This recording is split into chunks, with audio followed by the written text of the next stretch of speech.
in other time zones. All right. So it's really wonderful you're all here with this unique time upon us, one where many of us are struggling and need relief, and two, where some of us have more time. I feel that it's really incumbent upon all of us that do have more time, that don't need to travel to work and might not have to also manage maybe kids at home that are actually taking more time than usual, that it's really incumbent upon us to transform ourselves. Never before has the world needed almost everybody to stay home. And that also was matched with access to technology that allows us to connect, to reach out, to learn, and to learn new skills. And I know that for many of us, it might feel really scary. It can be horrible.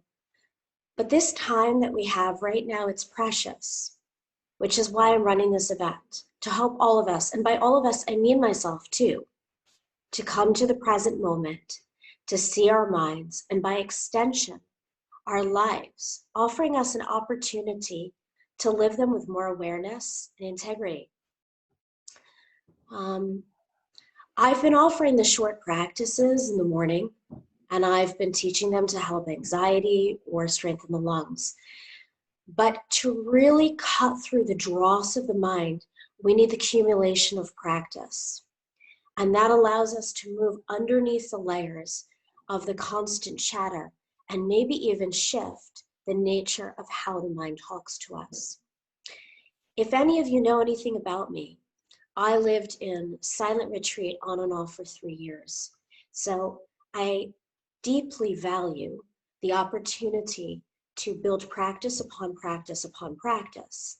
And in that time, I was just doing meditation and some yoga. But now later, right, because that was from 2000 to 2003, so quite a while ago, with my physio and neuro hat on, melded with my practitioner self, I know emphatically that it is easiest for the mind to let go and to see through itself when we engender through our movement and breathing practices a different kind of neurochemical environment. And then when we sit in the meditation and watch the breath and see the mind, we can see it with greater clarity. So that's what we're going to be doing today. Now, with that said, absolutely everything I offer is a choice. You can opt out of anything. I am going to attempt to provide choices for things that I feel may be potentially challenging for some people, right? And we're all different, so I'm going to try and offer variations. But it's up to you to make the decision that something does not work for you and to either just not do that thing at all or to do something different. So we're going to begin by just doing a little bit of breath work, and then we're going to bring that into yoga postures.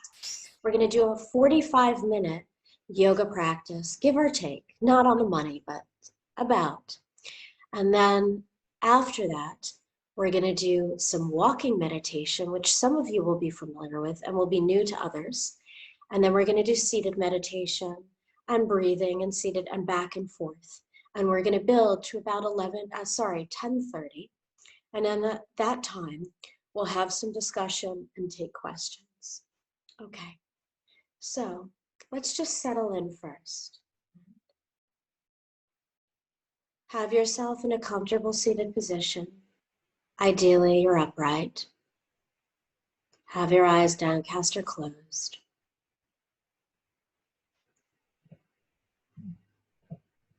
Feel yourself sitting. Notice your natural breathing, your unaltered breathing.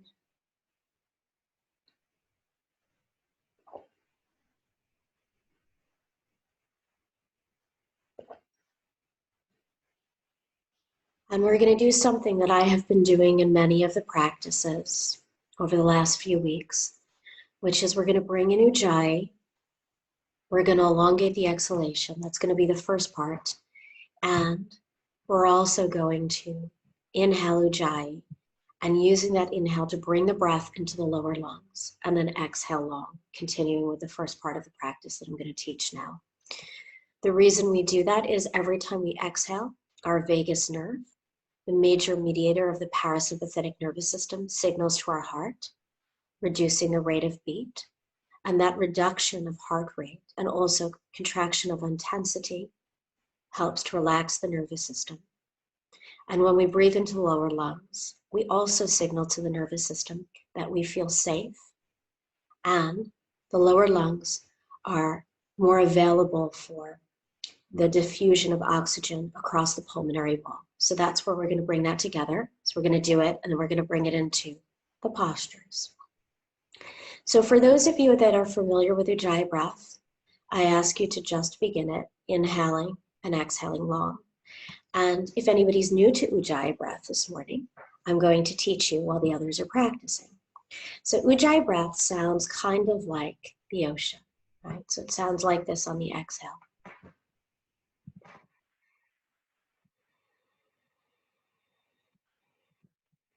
Just like that. So if you're new, it's easiest to learn to do it first through the mouth. So take your hand, place it in front of your face, and imagine that you're going to fog up a mirror. Because we make this noise when we fog up a mirror. But rather than going, we're going to do it slowly. So inhale naturally and exhale.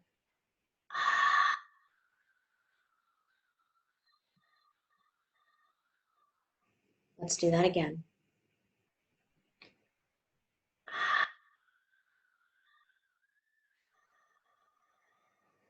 One more time. It doesn't need to be as loud as me. In fact, subtle is better.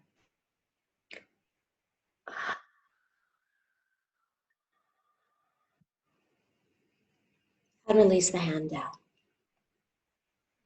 And now I want you to imagine, I know it's strange, that your nose is at your throat.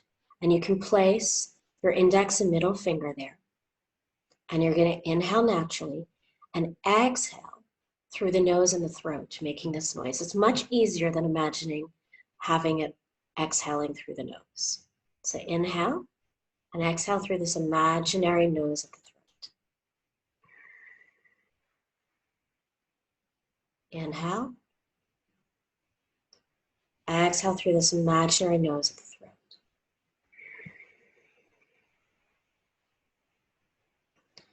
And if it feels natural and comfortable, or you have it and it doesn't feel quite natural yet, you might want to release your hands from the throat.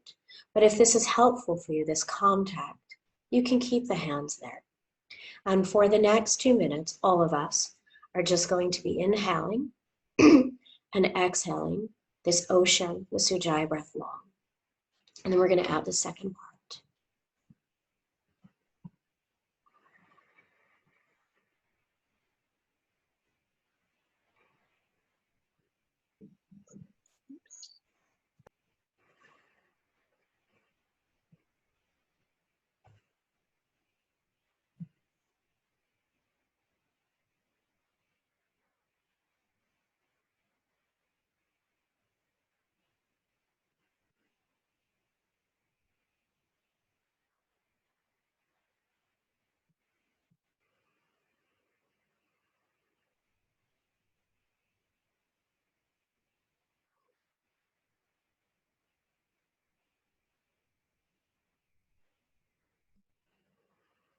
Now, all of us, whether we're new to Ujjayi or not, place our left hand at the center of the chest and the right hand on the solar plexus, about 2 inches above the navel. And we're going to purposely inhale into the lower lungs and exhale the Ujjayi long. Now, if you are familiar with how to do Ujjayi, you can do it as well on the inhale. For those of us who are newbies today, we're not going to do that. Instead, we're just going to breathe into the lower lungs on purpose, without force, really subtly. And then we're going to exhale the Ujjayi breath long. So I'll say it again. If you're familiar with Ujjayi breath, inhale the Ujjayi breath into the lower lungs, feeling ever so slightly that right hand rising. And if you're new to Ujjayi, just inhale naturally, trying to bring the breath down. and exhale, long ujjayi. It is so important, and I can't emphasize this enough, that you do not force the breath in or out. Because as soon as you do that, because you have pressure receptors in your lungs, you activate them. And via the vagus and other nerves, you will tell your brain that you're stressed. So your breathing needs to be soft and subtle. Breathing into the lower lungs does not mean you pull your belly in and out. It's so gentle. It's so subtle. And even the ujjayi breath, for those of you familiar with it that might do a strong form, it's much lighter than that strong form. It's almost barely audible. It's light, it's airy, and I like to imagine that it's like silk. So we're just going to continue with this for another minute before we get to the practice, the movement practice, because this is practice already.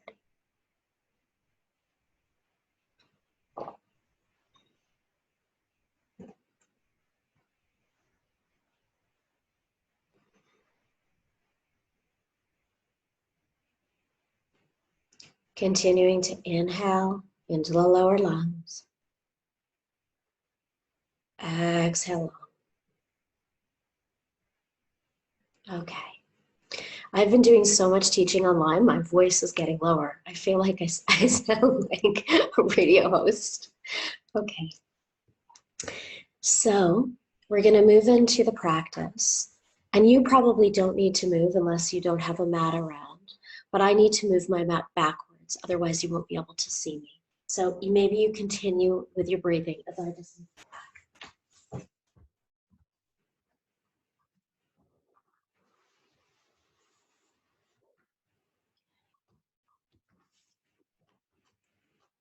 Great.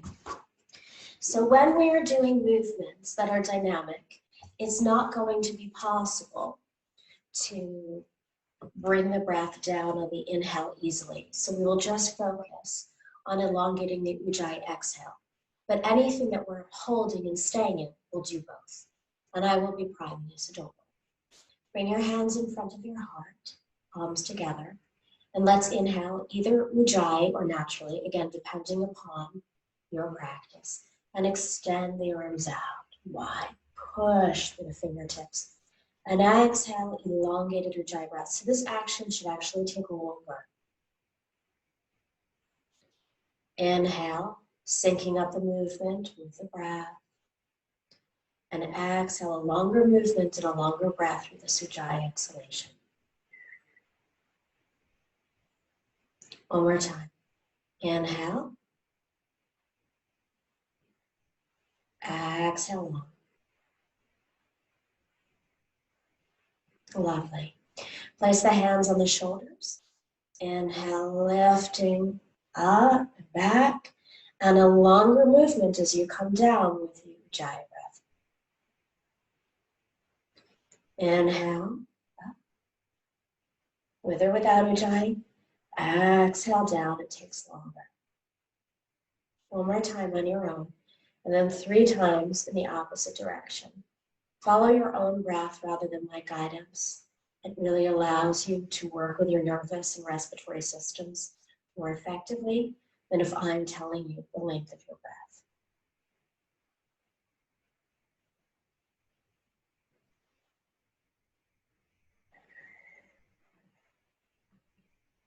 One more time, for me at least. You might still be going. And continue till you've finished. You don't have to sit in this position, by the way. Sit any way that's comfortable. This is just how I've chosen to sit this morning. Place your right hand on the outside of the right hip, and then lift up your left arm. Soften at the shoulder, and really have the fingers active, not flimsy, so you can feel that through the arm, but you're soft. And as you're here, so this is a pose we're holding. So we're going to be really conscious, noticing where the breath is, bringing it down on the inhale, and then elongated exhalation. Inhale into the lower lungs, elongated exhalation.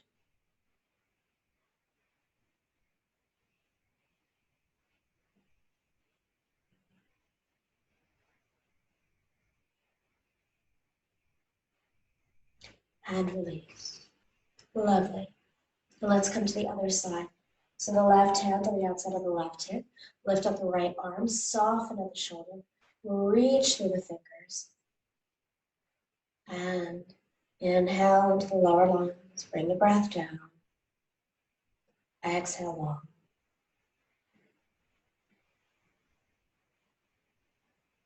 Inhale. Exhale long. Really focusing on the nature of your breathing. The mind resting on having to pay attention to that. And on knowing breath by breath by breath, you are supporting a sense of calmness in your nervous system because you're signaling to it you're okay. And that's what it wants to know. What's your state? Are you safe? And if you're telling it yes, it responds in kind. And release. And let's do another movement with the arms moving. So turn your palms up. Inhale, with or without ujjayi breath. Remember, it depends on if you're doing it today. And turn the palms down. Exhale, an elongated ujjayi breath. So the down movement takes longer than the up movement. Let's do that again. Inhale.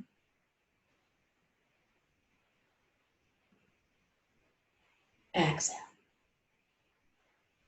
And I'm doing quite a bit with the shoulders in the beginning because we tend to hold tension here as a species.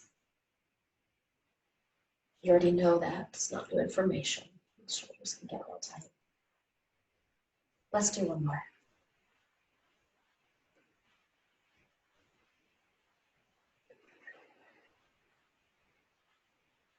Lovely. Now let's come into a spinal twist. So what we're going to do here is we're going to put the left hand to the right knee. The right hand's going to come behind us. And if we're comfortable, we're also going to look over our right shoulder. And here there is a natural tendency for the breath to travel up. So we're training against the grain, bringing the breath down on the inhale and exhaling by elongated ujjayi breath.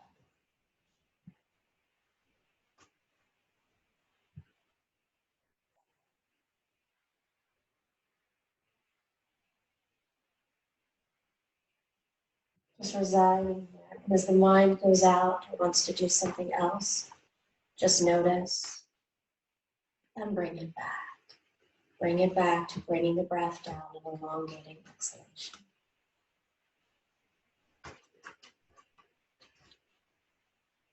And inhale, lift the chest.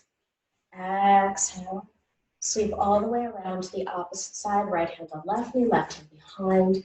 By the way, I like to be on my fingertips. It gives more movement to my back shoulder. And twist here. Again, inhaling into the lower lungs. Exhaling long. And one of the things I was thinking about when I knew I was going to teach this morning was that over 2.5, 3 hours, some of you might think, oh, I'd rather do something else with my day. It's really natural for the mind, or I don't like this thing. I hope it finishes soon, this particular practice. Or, God, why is my mind doing this? All of these things. And it brought me back to my practice in the monastery. Right? It was a Buddhist monastery. So the core teaching was suffering comes from desire. Inhale, exhale, back around. I'll continue the story through the next movement. So keeping the bottom on the ground, have the hands in front of you. And you can walk forward, but only if the back is remaining straight and the bottom is still on the ground. You don't have to come all the way down, but do let the head hang, right? As you just remain here, bringing the breath down on the inhale and elongating exhalation. So I thought to myself, that is the core teaching of what I've practiced. Suffering comes from desire. And actually, we know this as well from science, from psychology. But I want to clarify that desire is just not, oh, I want that thing right now. Desire is also, I want it to be different than how it is. I want to be different than who I am. I want those people, this situation, the world to be other. So desire is often a pushing away of the circumstances that are present. And so today through the practice, I want you to be conscious of when those moments arise, when you want it to be different, when you want me to be different, when you want you to be different, when you want your circumstances to be different. And just notice that kind of thought. It's completely natural. But can you allow it to just pass into the wind and come back to the practice, to not give it your energy, and just see what happens if every time thoughts like that arise, you don't go with them? How do you feel at the end of this retreat? Inhale, rise up. Switch legs that are forward, right? Do it as an experiment. And if it didn't work for you, well, the next time, if you want to get caught up in those thoughts, go right ahead. But for this period, just watch them. Watch the story of desire, of wanting things to be different. Not giving in, but instead deciding, mind, you are going to be with breath. You are going to be with movement. You are going to be aware of yourself. And that is going to be more important to me in this time frame than thinking about wanting things to be other than how they are. I'm going to test how that makes me feel.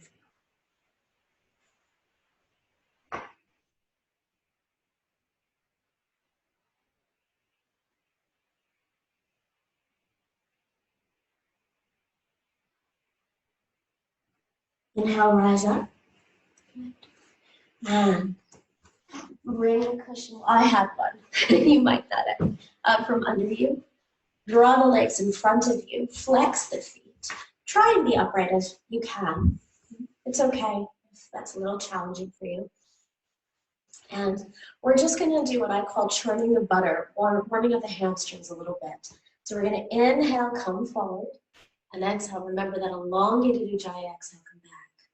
Inhale forward with or without ujjayi, depending upon your practice. Exhale, longer movement to come back. One more time, this direction, churn that butter. Exhale. And the other way, inhale. Exhale. Inhale, you can do it with your eyes closed too if you want. Exhale on.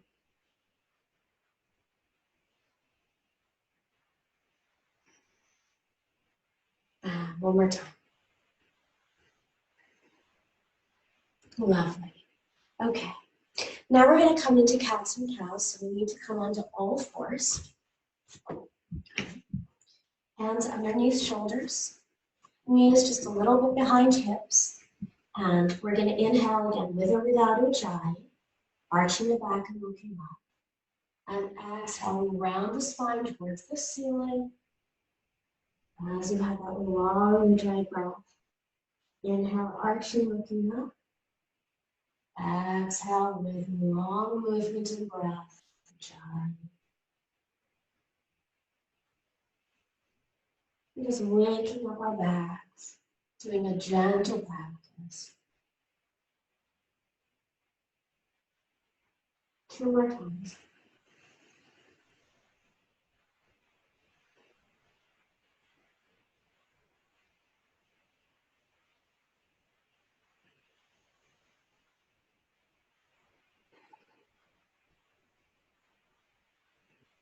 And now we have an option. You can either come into child pose, and you can do any type of child pose you want, or into downward facing dog. It's up to you.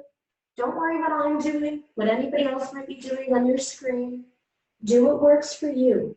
And wherever you are, notice where you feel the breath. If you feel it in the upper lungs, bring the breath down and elongate your ujjayi exhalation. And we're going to stay in the posture for a little while. So in down dog, you might feel that it's becoming more challenging to hold. The breath might want to quicken, and that's fine. Actually, that's the best place to work this kind of practice.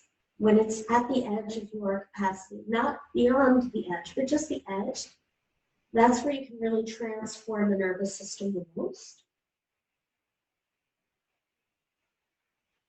So just be conscious of that.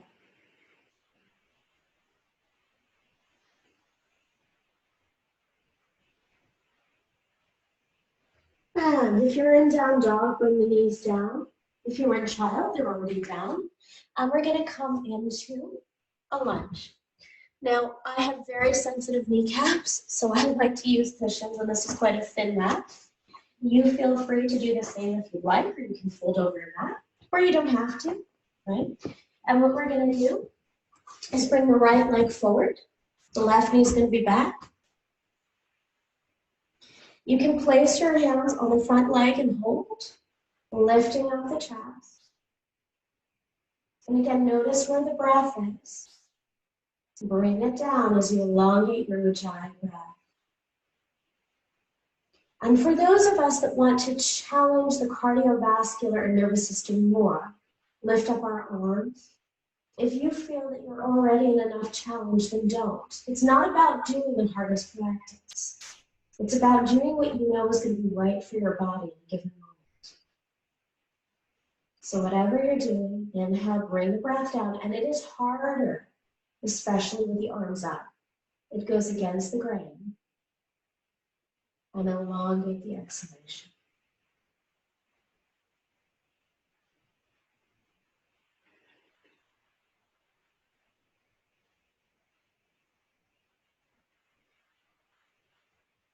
Whatever you're doing with your hands, inhale, and exhale, bring them to the ground. Come with your right knee back, so you're in a kneeling position, and switch legs, bringing the other one forward. And before some of us lift our arms up, we're all going to sink down.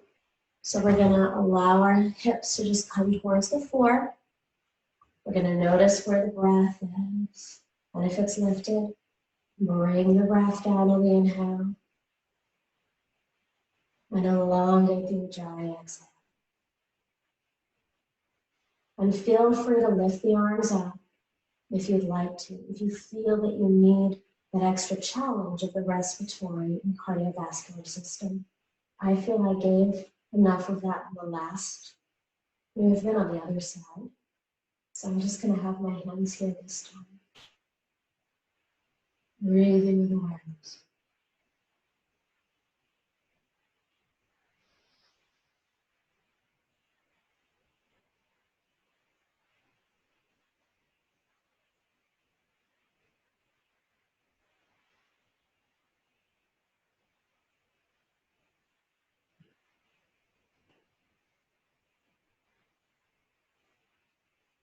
Wherever you are, bring your hands down. And rather than taking the left leg back, you're now going to take the right leg forward. Standing about hip distance apart with your feet. And let the head hang. Have a little bend in the knees. Take opposite elbows and just sway. Inhaling from one side, natural breath, or Ujjayi, and exhaling, elongated Ujjayi. The other side, just swaying back and forth.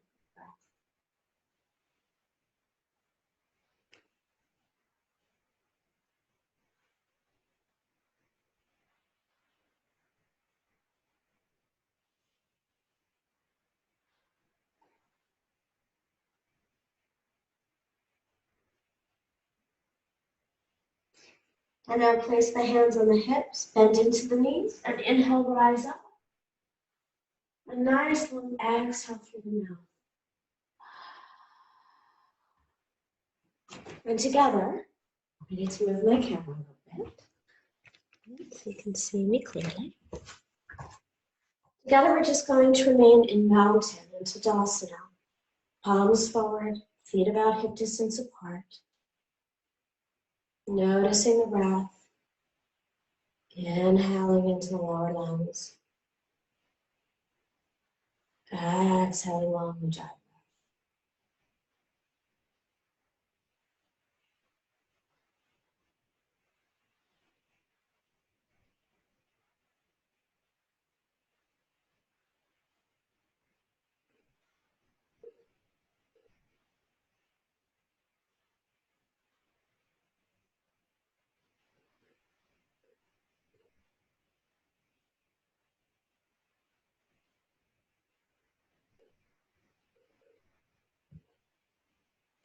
And let's work just a little bit on balance, just for a moment together. What we're going to do, and feel free to resource yourself by holding onto a wall or a piece of furniture. I don't have one near me, so I'm not going to do that, but otherwise I might. And we're all going to inhale, lifting the arms up overhead and coming onto our tippy toes. And then exhale, bringing the arms and the heels down. Inhale up. And long Ujjayi breath coming down. Inhale up. Long Ujjayi breath coming down. One more time. Inhale up. Long Ujjayi breath coming down. It's so important right now to work our feet. It's always important, by the way. But if you're not walking around in the way that you used to because of COVID-19, you must be doing exercises for your feet and ankles. It's really important for your long-term balance, the health of your overall body. What we're going to do now is lift up the toes and lift the arms up to the sides. Right? So inhale, lift the toes up and the arms up to the sides. Exhale, arms come down, feet come down. Inhale, lift up. Exhale, long Ujjayi breath as the toes and the arms come down. Last time.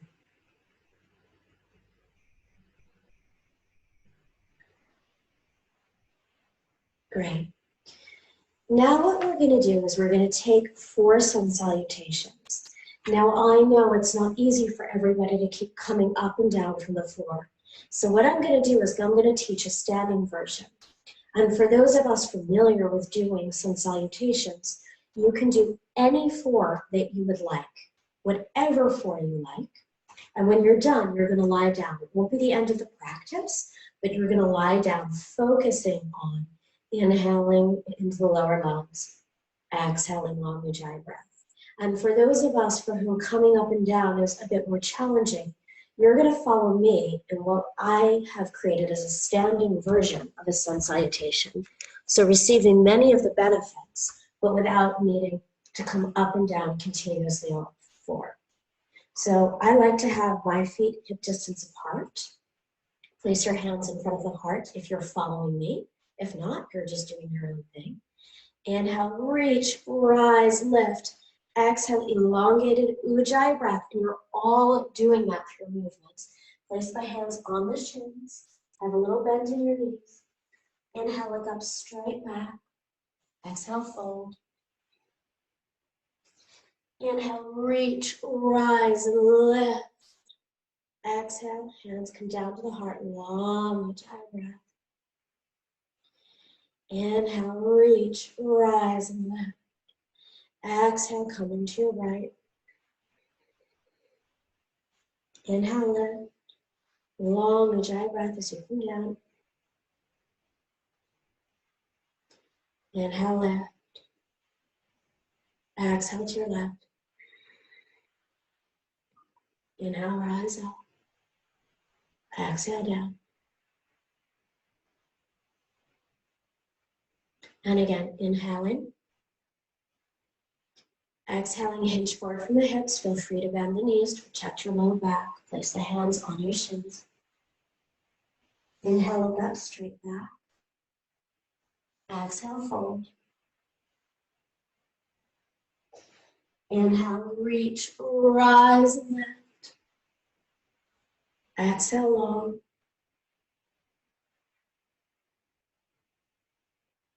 Inhale. Exhale to your left.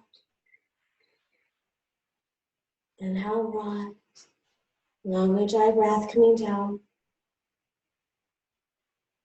Inhale, lift. Exhale to your right. Inhale, lift. Exhale, come down. 2 more. Inhale. Long Ujjayi breath as you hinge forward. Inhale, look up. Exhale, fold. Inhale, rise. Long movement and breath as you come down. Inhale. Exhale long to the right. Inhale, rise up. Exhale, lower. Inhale, left. Exhale to the left. Inhale. Exhale down. And if you are doing it with me, we're just doing one more.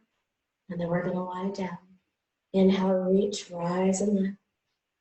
Exhale, hinge forward at the hips. Inhale, look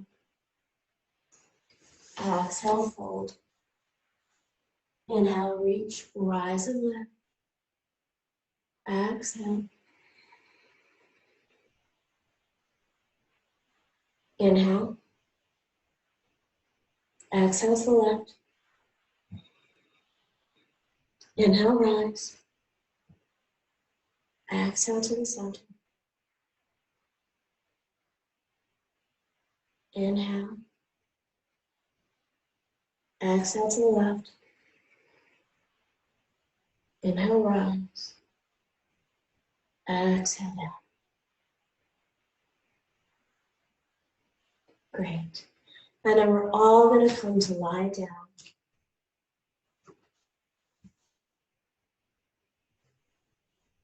All right, if you're still going, then of course continue. Sorry, you don't have to stop immediately. But for those of you following me, you're going to lie down and you're going to place one hand, the solar plexus, the other arm on the chest. And you're going to purposely bring the breath down and elongate the exhalation.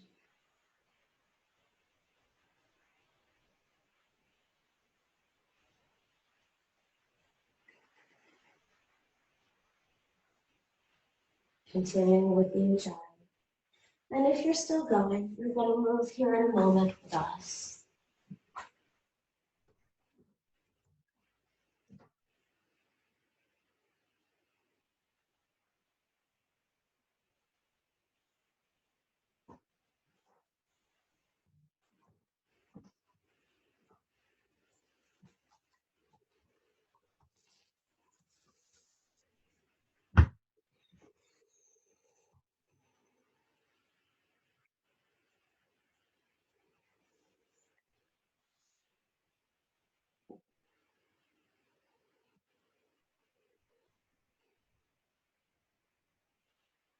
Continuing to inhale into the lower lungs.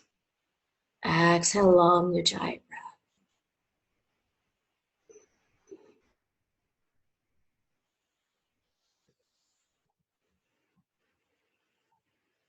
And now we're going to wiggle the fingers and toes.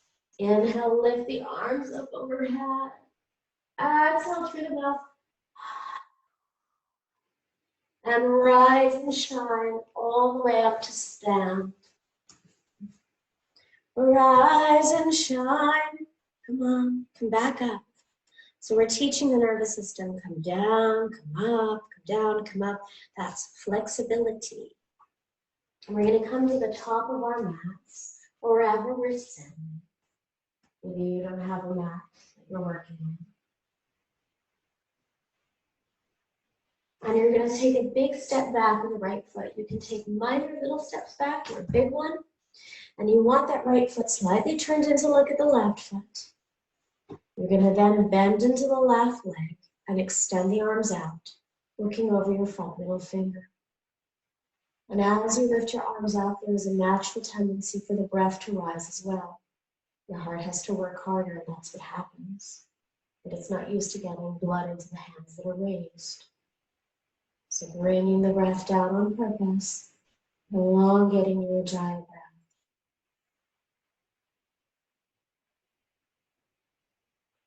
And again, noticing the mind.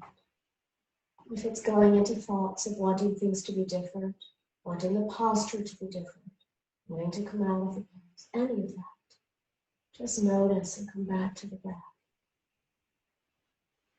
And you are free to stay in this position If you'd like, if you feel you need more of a stretch this morning, it's up to you. Place the back hand on the back leg. Keep the bend in the front arm, front knee. Lift the arm up, taking reverse warrior. If you do that, don't straighten the front leg. There's a tendency to do that. So you can be in regular warrior or reverse. Whatever you do, you're continuing to bring the breath down and elongate the Ujjayi exhalation.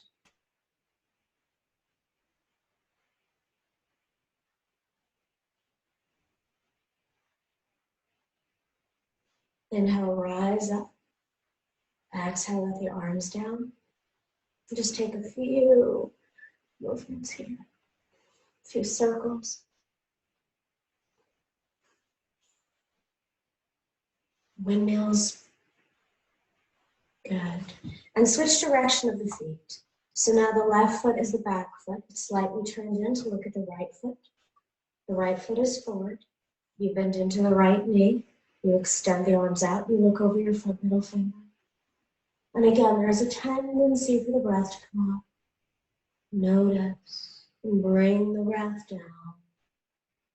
Inhale. Elongate your Ujjayi exhalation.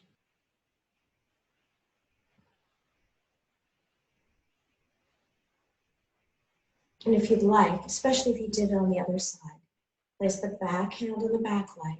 Reach out through the front arm and over as you keep the bend in the right knee into reverse warrior. If you didn't do it on the other side, maybe just keep the warrior.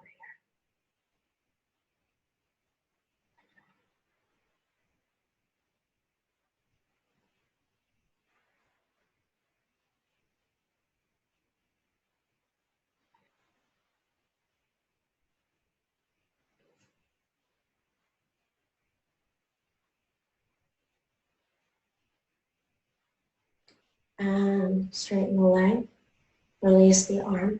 And again, you might want to make some circles.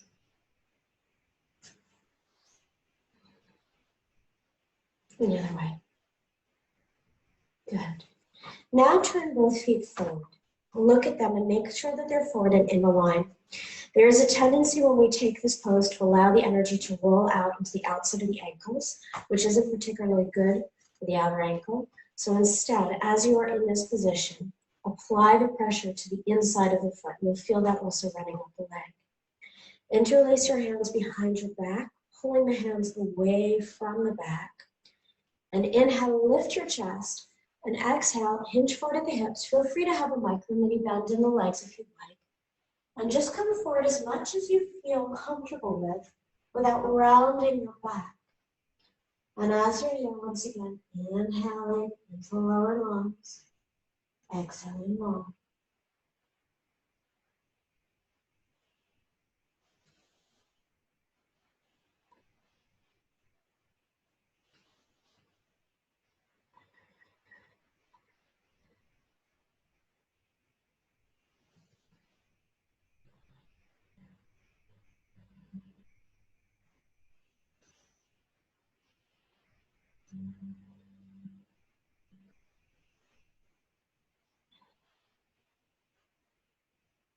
And release your hands, place them on the hips.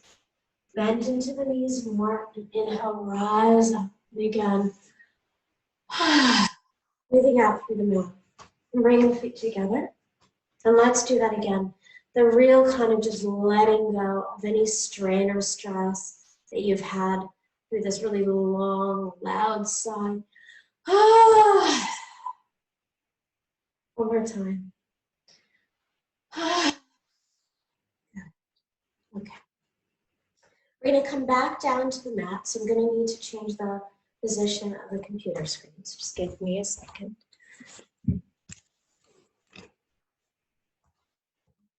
It'd be great if it could do that on its own. You just change the relationship to where you want to be. So place the hands in front of the heart. Inhale, rise up. Exhale, hinge forward at the hips. Inhale, look up.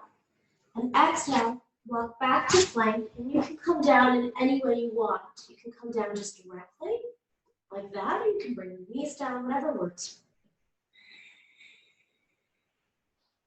And we're going to lay here for just a moment, placing your hands either underneath the forehead or one of the cheeks. And I want you to feel the breath here. Also, draw your big toes as if they're touching rather than having the feet out. And as you're here, inhaling into the lower legs, exhaling long. And there is a natural push in this position for the breath to come into the lower lungs. It does it organically. You can just feel it. You don't need to actually do anything to engage it. Different anatomical positions will influence where the breath moves into.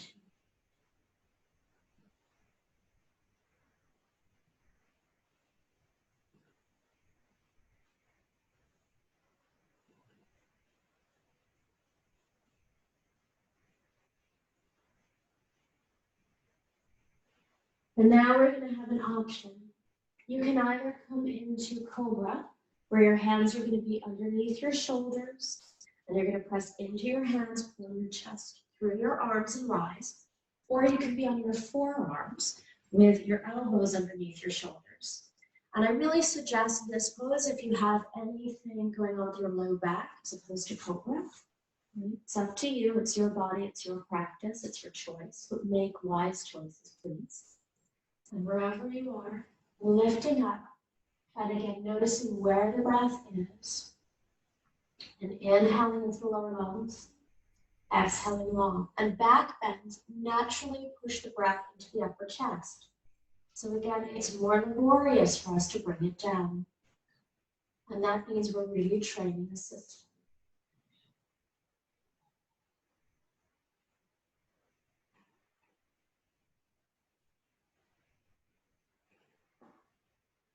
Inhale. Exhale, come halfway down, not all the way, because I want to lift the heart rate here.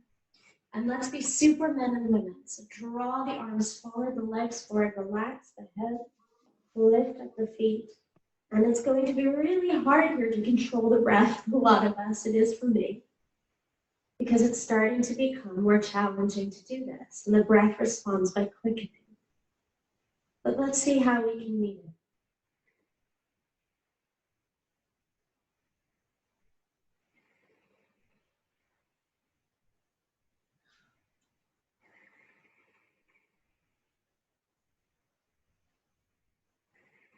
Then you're welcome to now push back into child, or if you want to just lift the empty a little bit more and you know that your back is healthy and well, you can come into bow.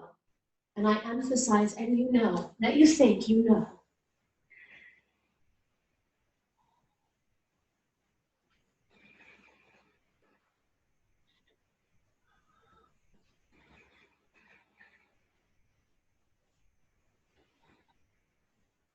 And wherever we are, if we're not in child already, we're going to make our way there in order to work with the breath, bringing it down and elongating the exhalation.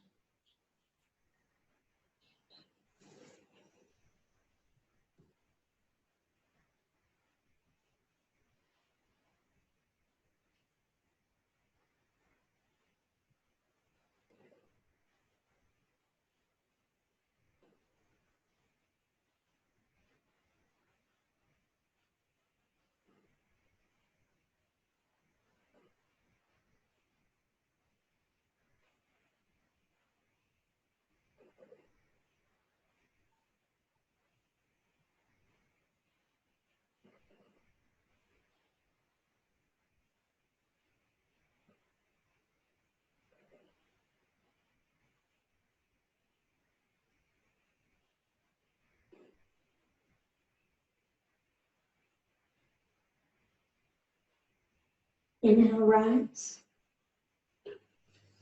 And we're going to come into wobbler pose, right, or butterfly, or use Sanskrit Baddha Konasana. If you find that your knees are really lifted quite high, you can put something underneath your sacrum. I say sacrum rather than your bottom because you don't want to completely sit on it. It's just under the back part of the bottom. Bring the heels and the whole of the soles of the feet together. Have your arms on the inside of the legs, but not all the way there on the knees, putting too much pressure on the knees and the meniscus. Just kind of like halfway through on the thighs. Lift up the chest. Notice the breath. And again, bring the breath down on the inhale. And exhale, elongated Ujjayi breath. And if you feel you have more room, you can press into the legs more. And you can guide yourself with a straight back forward. Letting the head hang. And if, like me, your hips are tight, maybe you just stay mostly upright. You've been tight my whole life. Even when I was a gymnast, I was the only one when I was 7 years old that couldn't do a split. It's been like that my whole life. And I'm fine with it.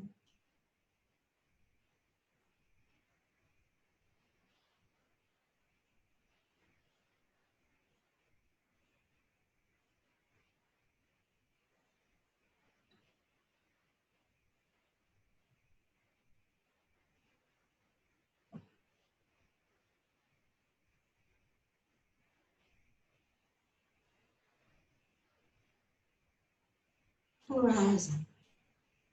Great. And we're going to come onto our backs now. We're going to do something that's really good for opening up the piriformis, the glutes. And if, like me, you have sciatica, it's going to be really useful. Okay? So we're going to come onto our backs. And we're going to cross the left leg over the right with the left foot flexed and just above the right kneecap. And for some of us, this will already be really intense. In fact, if it's very intense for you, you can remain like this instead, right? If it's too much to cross and the knee is lifted really forward and high. Okay? If this is not that much for you yet and you don't feel a stretch, because that's what you need to determine, are you feeling a stretch? Then you can lift the right foot off the floor. And you can either interlace the hands behind the right thigh, or if this still doesn't feel like a stretch for you, and you can keep your shoulders on the ground, you can interlace the hands around the right calf, right? It's not about how deep you go, it's do you feel it? Are you benefiting? And while you're here, and you're probably feeling strong sensation, at least I am, around the bottom. Inhale, the lower leg. Exhale.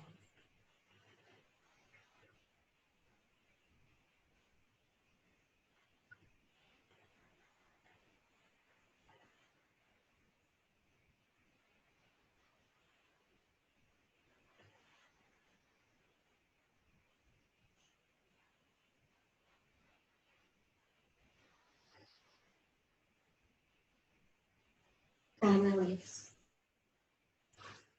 And switch sides. Doing what works for you on the other side. We do try to work towards symmetry in all of our postures, right? But sometimes one side of the body needs something different than the other side of the body.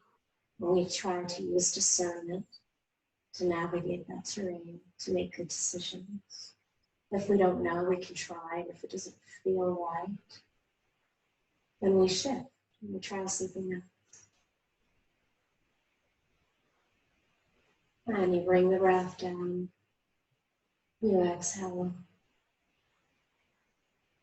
And that awareness of what feels right and doesn't, and navigating your own yoga practice, is now more important than ever because you don't have a teacher in the room with you. It's relatively impossible unless you live with one to help you navigate that and make those adjustments, the macro and micro ones. So you really need to feel into your body. You need to trust yourself and sense when something doesn't feel right and not just push through it. And in time, Also develop the awareness between when you just don't like something because it's hard versus it's not working for your body. And that takes time. So we always err on the side of caution in the beginning.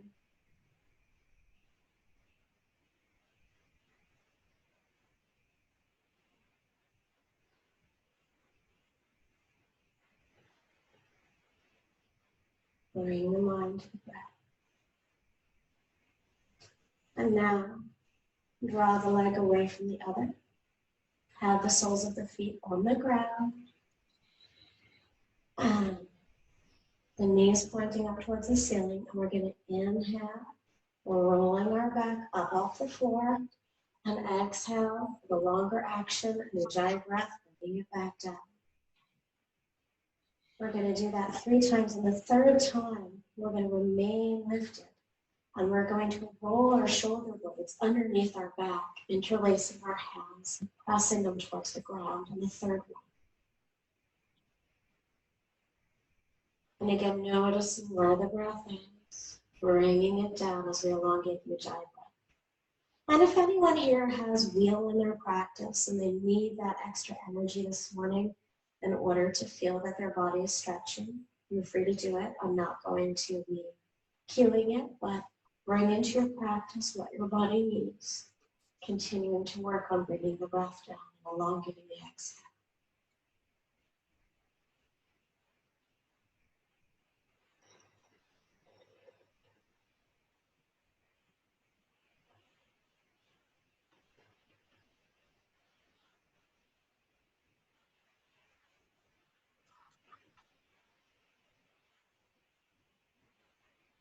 And wherever you are, release the hands. If you are in wheel, you don't need to do that. Just lower yourself down. Draw your knees into your chest. Hug them. Nobody ever kisses their knees, but you can do that too.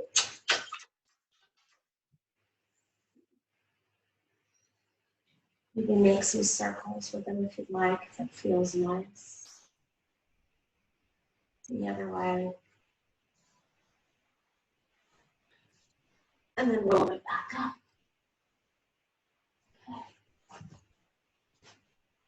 Now, if you'd like, feel free to sit on something. We're just going to do 2 more movements before lying down into Shavasana. Right? So if it helps you to be upright, to have something underneath your sacrum, go ahead. Either way, lift the arms up, soften the shoulders. Notice the breath and bring it down with the inhale if it's not. Exhale long, and then we'll reach forward towards your feet, but you don't need to touch your feet. You can have your hands on your legs, on your knees. You can have your hands on your feet if that works. Whatever you do, let the head hang. Notice where the breath is. Keeping the chest lifted and open. Bringing the breath down and elongating the ujjayi. By the way, the reason I keep asking you to let your head hang is you have receptors in the back of your neck. And when you're bending forward, but you're keeping the neck looking upward or straining to lift it, using muscular energy there, you tell the brain you need to remain alert. And that's fine for yoga practice where you're really wanting to lift your energy. But for one where we're trying to bring it down a little bit, we want to let the head hang. Different reasons. Both are useful, lengthening through the neck and letting it hang. Just depends on what you want to achieve.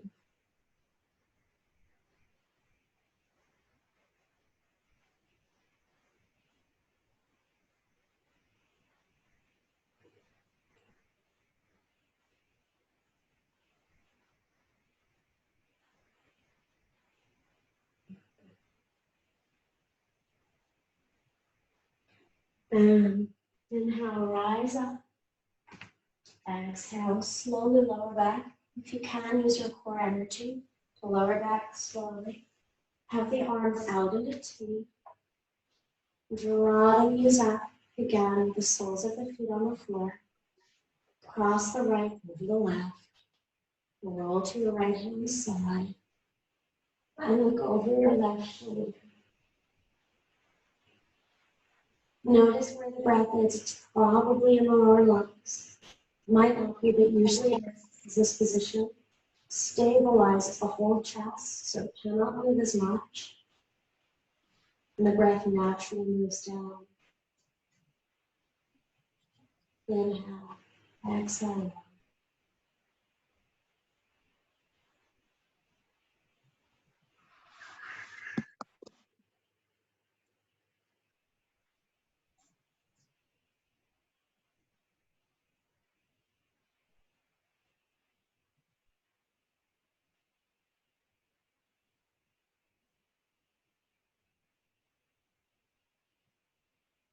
Rise up, uncross, cross the right over the left.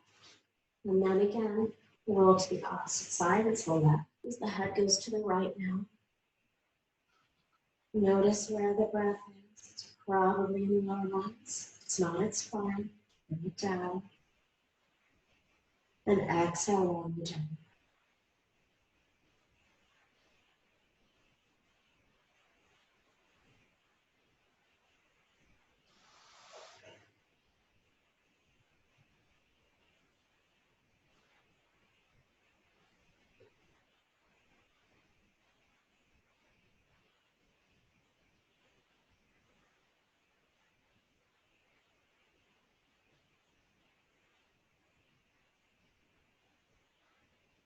Inhale, rise.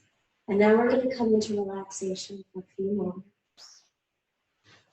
Your arms are out to your sides, far away from the body, but not all the way into you. Your feet are about the distance apart of the mat, the toes turned away and out. You're letting go of any controlled breathing. We're allowing the breath to be natural now. You're directing the attention inward. And you're noticing when the mind goes away from the breath, a completely natural thing. You're noticing that busy mind, and then you're bringing it back. Not with frustration, but with kindness. You're retraining it. As you lie down with your eyes closed or looking at the ceiling, it's okay if you feel you need your eyes open. Do what works for your mind.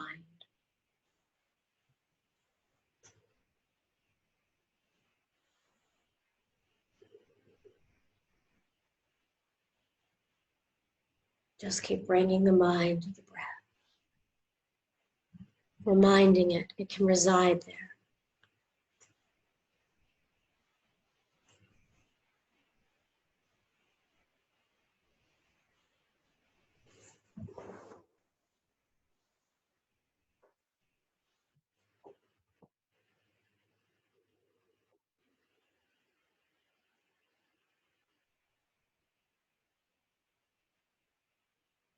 Over and over, breath by breath, you follow.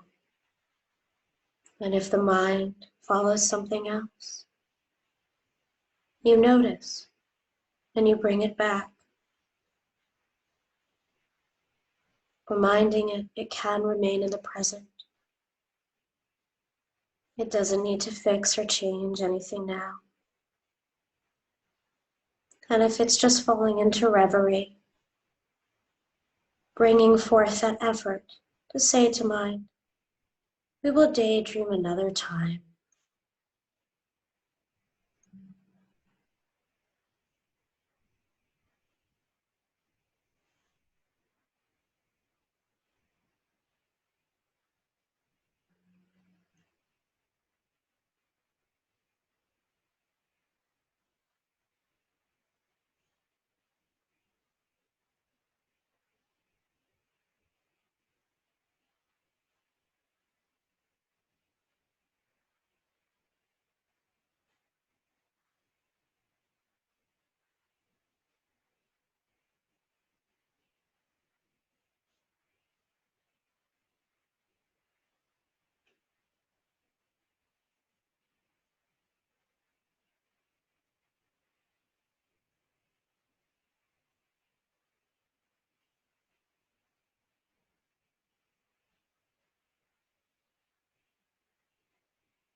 Okay, everybody, gently and slowly wiggle your fingers and toes. Inhale, lift your arms up over your head on the floor behind you.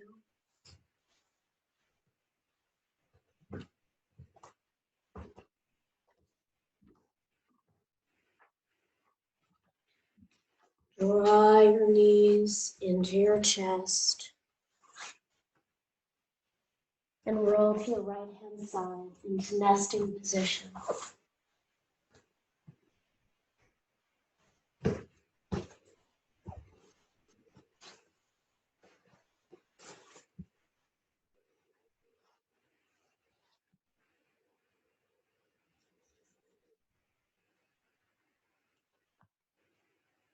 And when you're ready, gently and slowly come up to sit.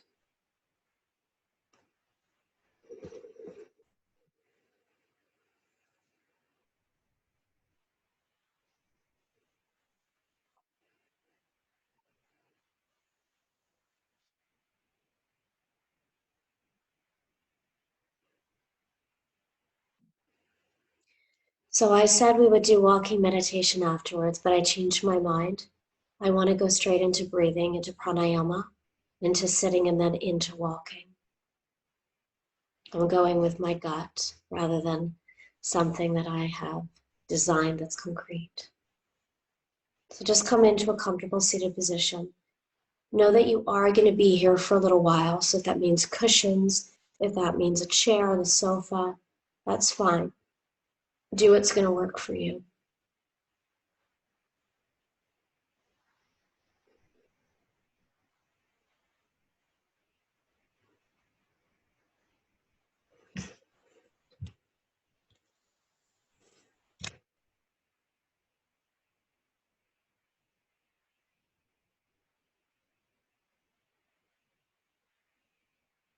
Okay. So have the eyes downcast or closed.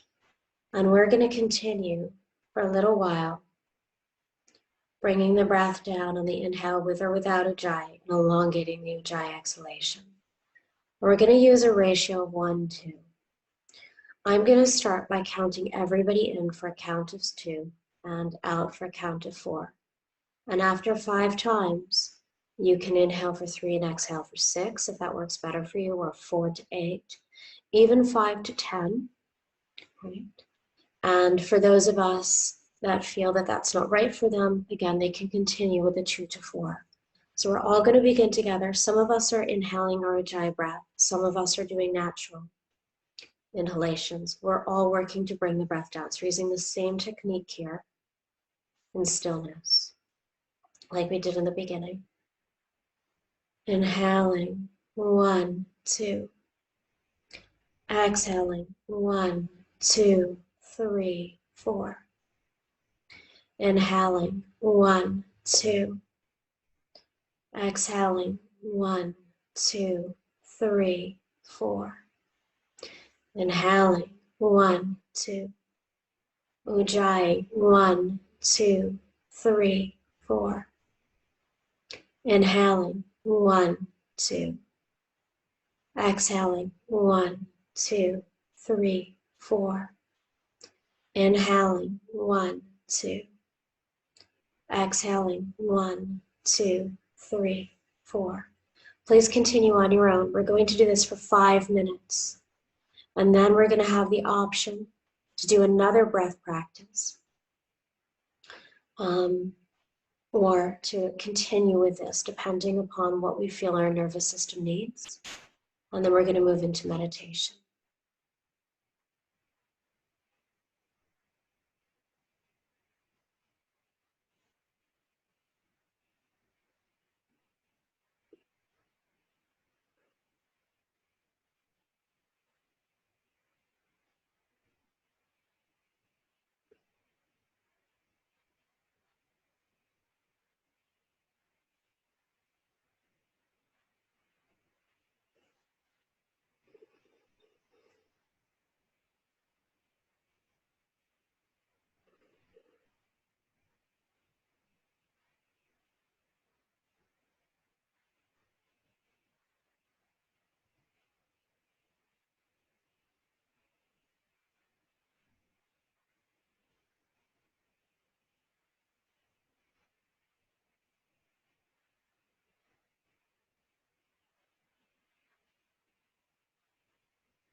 So for those of you that want to do a very calming breath, we're going to continue with this.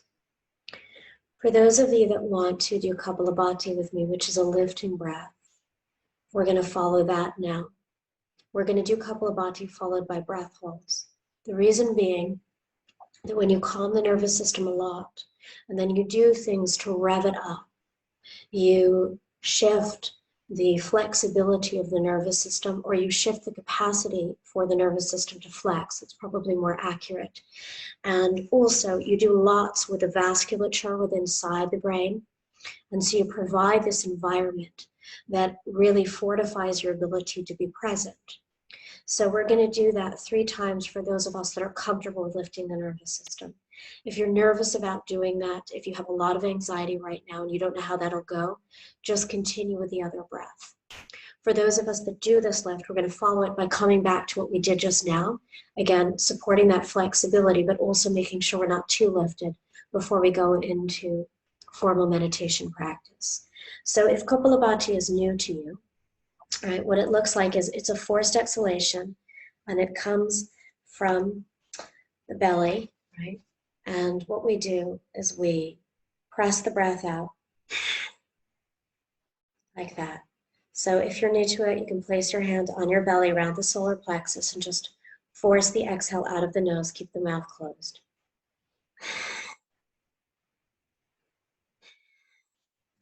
And if you're new, while I'm going a bit more rapidly, you go more slowly. So maybe for my 60, you do 30. For those of you familiar with it, we are going to do 60 together, and then we're going to do a few inhale and exhales. We're going to hold the breath, and then we're going to repeat. So let's all begin now, either continuing your Ujjayi or the Kapalabhati.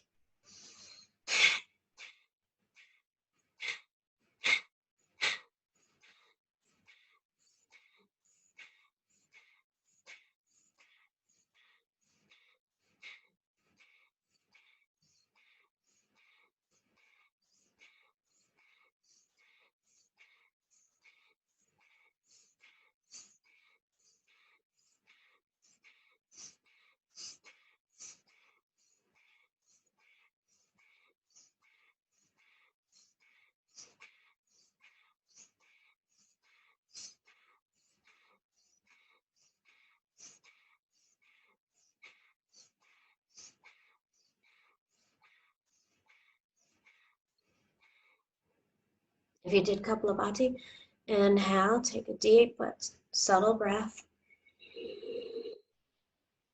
Exhale long. One more time, inhale. Exhale long.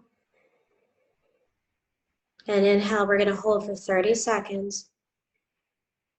You want a 3/4 breath. If you pull all the way in, it makes it harder to hold the breath.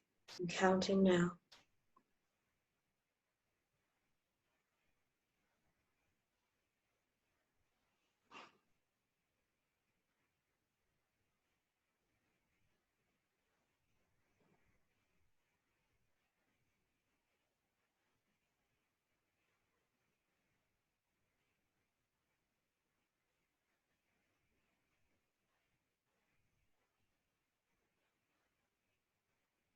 And exhale. Inhale. Exhale. We're going to do another round.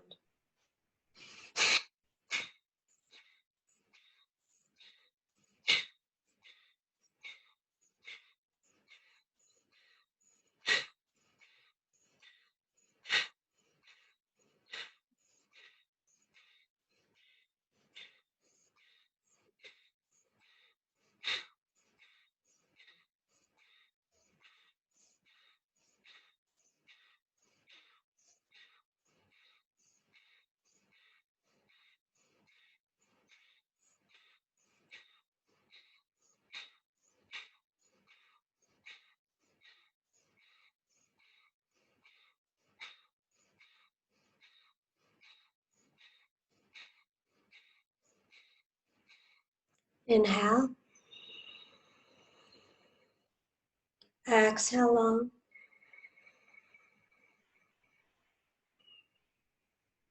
Inhale.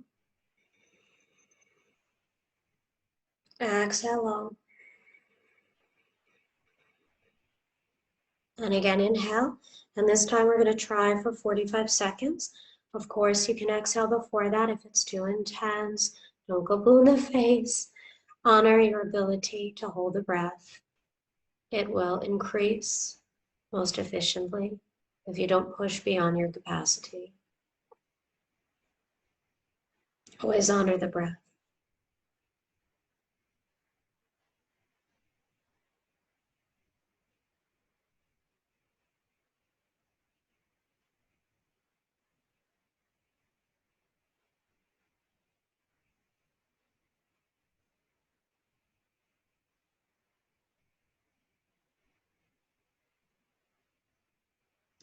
And exhale. Inhale. Exhale.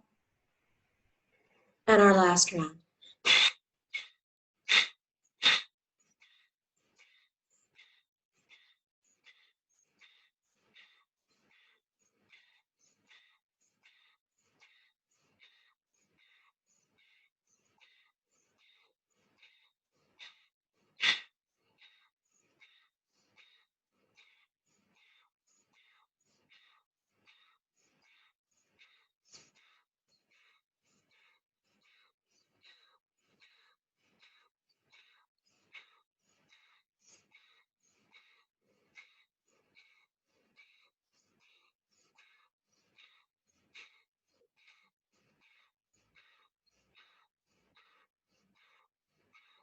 Inhale. Exhale.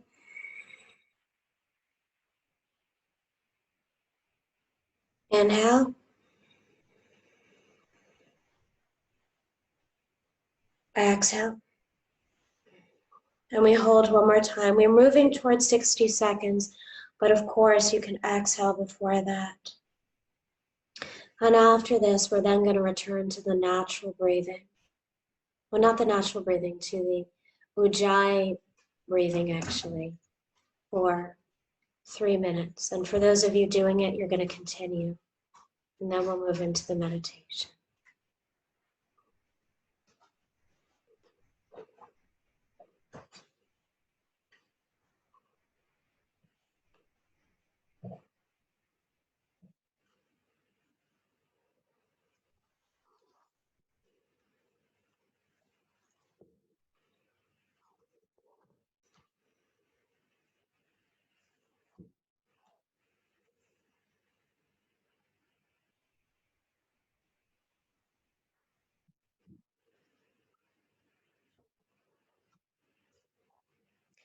And exhale.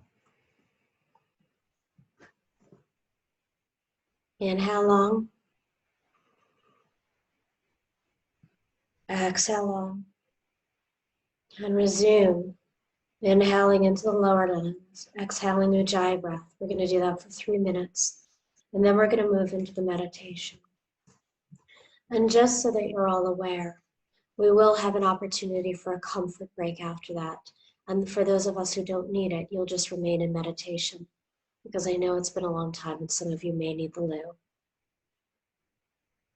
So I'm going to give a break for that in just over 15 minutes. If you need it before, don't be desperate, of course.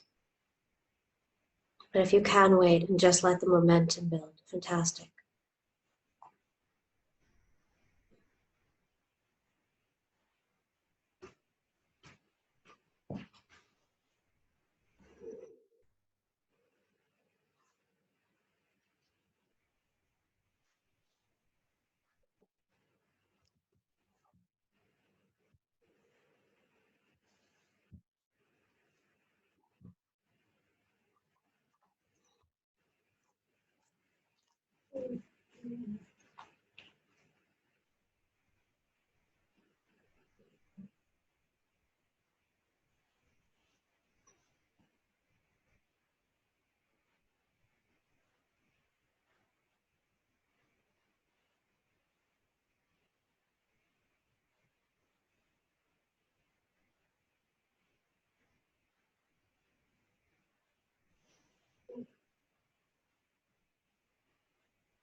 And now we're going to let go of the controlled breathing.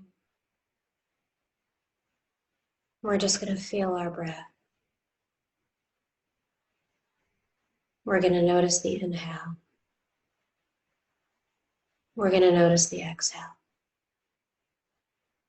And we're going to use the tradition, the Mahasi tradition from Burma, to help us to stay present. And in this tradition, we mentally label the action that we are focused on to help our mind to be there. So as we're inhaling, we say to ourselves in our minds, inhaling, inhaling. And we try to perfectly align the label with the inhale. And as we exhale, we say exhaling, exhaling. Or maybe just one exhale if the exhale is very short. And we watch the breath entering and exiting the nose, constantly labeling. And it can be challenging to constantly label, but Mahasi Sayadaw, the teacher who taught this in Burma in the early 1900s, he would have said, it is the energy we need to rouse, that constant labeling, to maintain presence, to cut through the lower mind, to move to clarity. And every time thinking takes over, and it will do that constantly, we're so used to thinking all the time, as though we believe, most of us, that the mind always thinks. But it doesn't have to. So when we think, we just label. Thinking, thinking, thinking. We see it clearly. It's not because we have to stop it, but because this process is about objective awareness of processing. So when thinking becomes more pertinent and clear than breathing, we notice, and then we come back to the breathing. Inhaling, inhaling, exhaling, exhaling, just this. And then one other label we'll add is hearing. You'll hear my voice. There may be sounds around you where you are practicing. And when you notice a sound, you just label hearing, hearing, hearing. And then you come back to inhaling and exhaling. This is it. You just watch the processes, the breath, the thinking, and the hearing.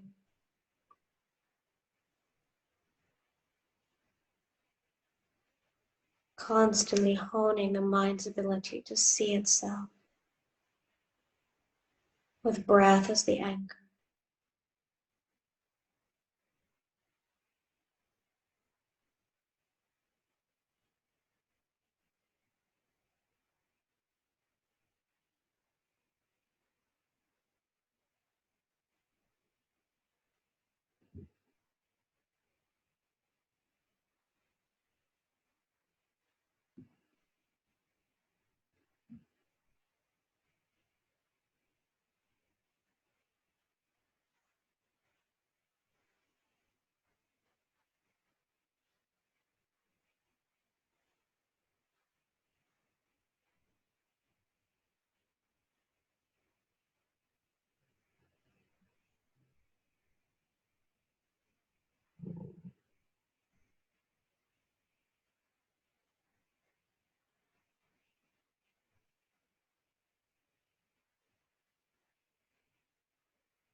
And if thought arises again, just noticing, thinking, thinking, thinking.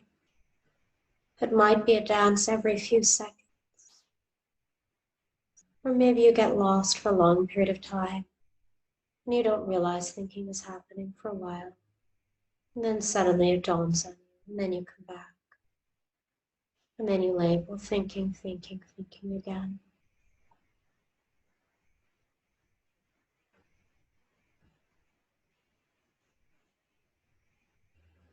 And if any part of you wants this to be over, wants the mind to come back, feels agitated and bored, it's okay.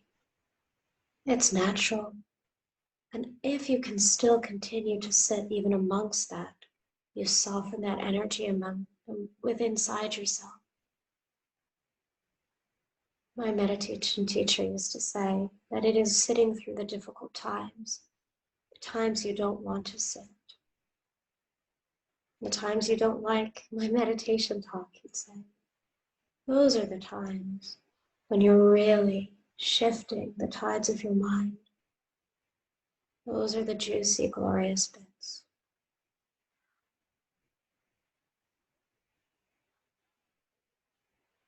When you're in a monastery, you can't really go anywhere, so you just keep sitting through. But here you could just move off of Zoom and go about your daily life. But what if you didn't, unless it's absolutely necessary? What if you just kept sitting, kept watching, kept exploring?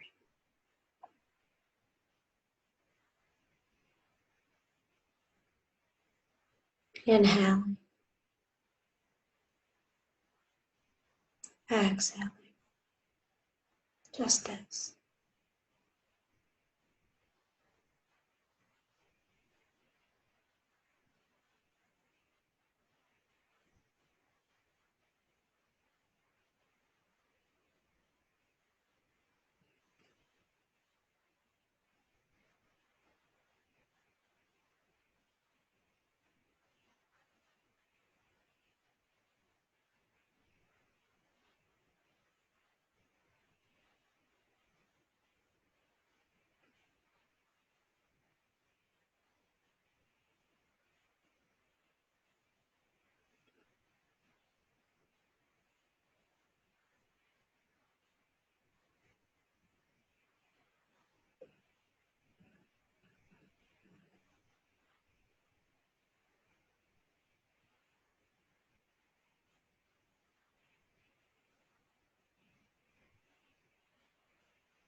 Thinking, thinking, thinking. If thinking is arising,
Thinking, thinking, thinking.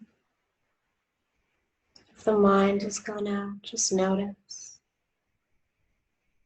Shine the light of awareness onto that process of thought and allow it to reside in the process of breathing. It's all just process, but the process of breathing does not proliferate. It just remains simple, so that the deeper mind can reside there, whereas thinking goes onward, and the lower mind takes over, the chattered mind. Vritti. So it's difficult to use it as an object. So we notice and we bring back to breath.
Inhaling, exhaling.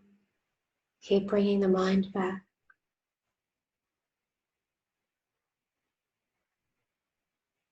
Highlight the conviction to remain present, knowing that moment by moment by moment, you're working towards training the mind. Probably the most invaluable thing you can ever do for yourself.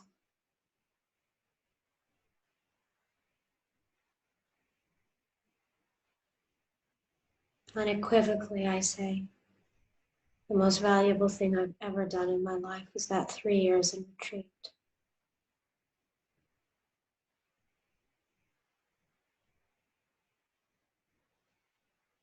That's given me the capacity to do the rest of my life. To just do it, not to do it with anything, to just do it.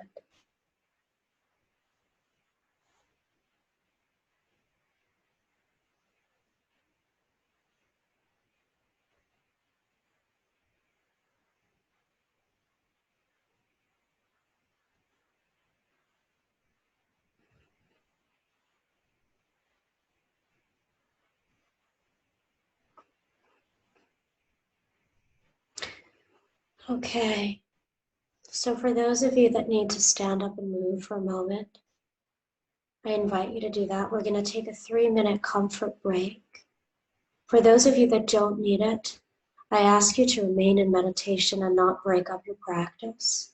But if you need to move your legs, or you need to go to the loo, or you need a glass of water, now is your time to do that. And we'll commence with guided practice in 3 minutes. You don't need that stuff, just continue meditating.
We're going to end the comfort break in 30 seconds, just so you know.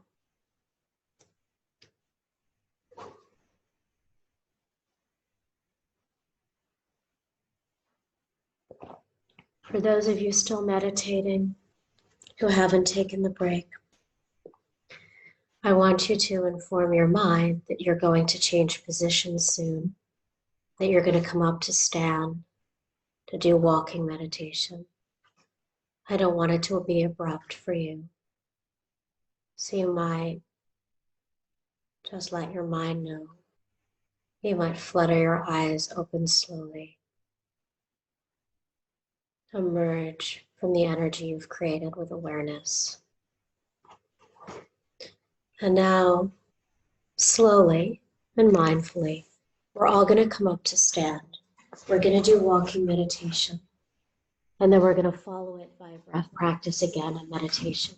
So really developing a host of practices back to back that allow the mind to be present, to see itself, to be balanced. So some of you will be familiar with walking meditation.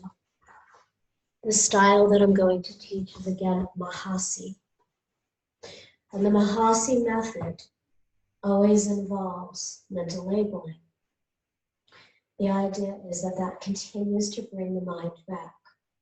So what we do is we have a relatively short track. My track is then only going to be from the edge of my mat here to slightly beyond it, like maybe right about here. You can still see me there. It doesn't need to be long. So make sure you have a defined track, right? Because it's not aimless walking.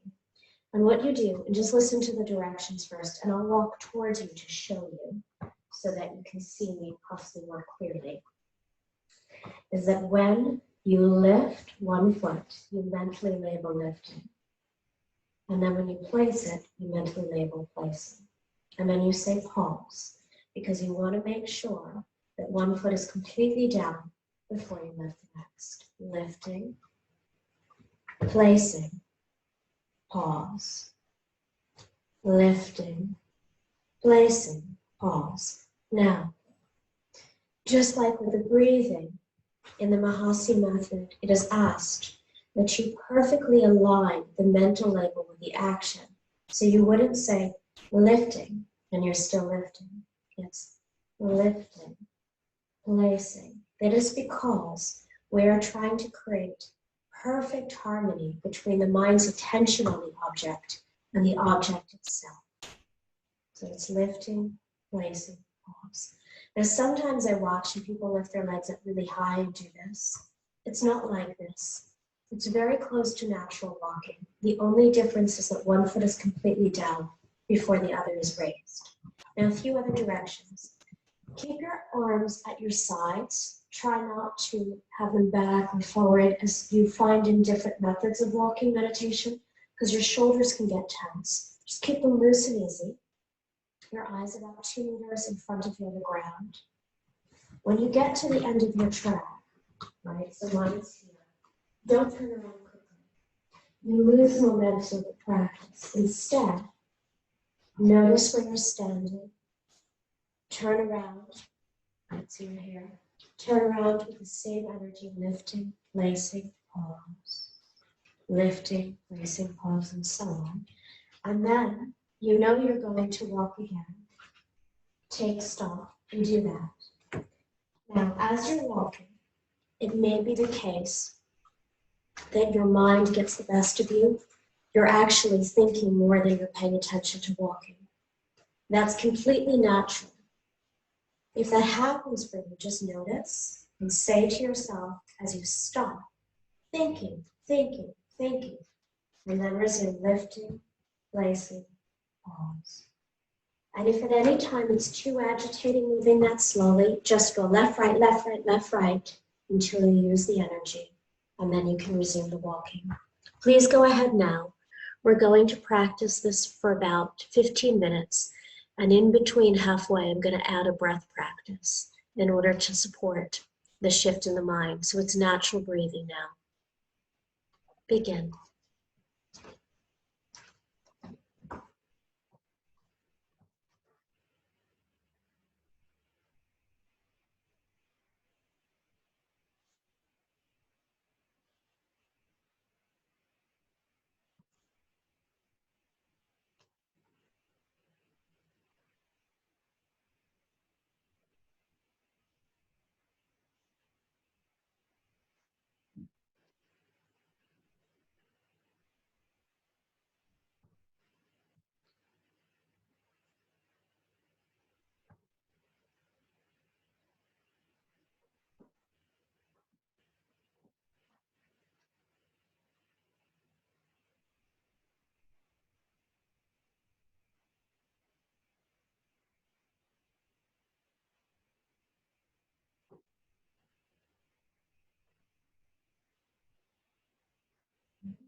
Do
not look up.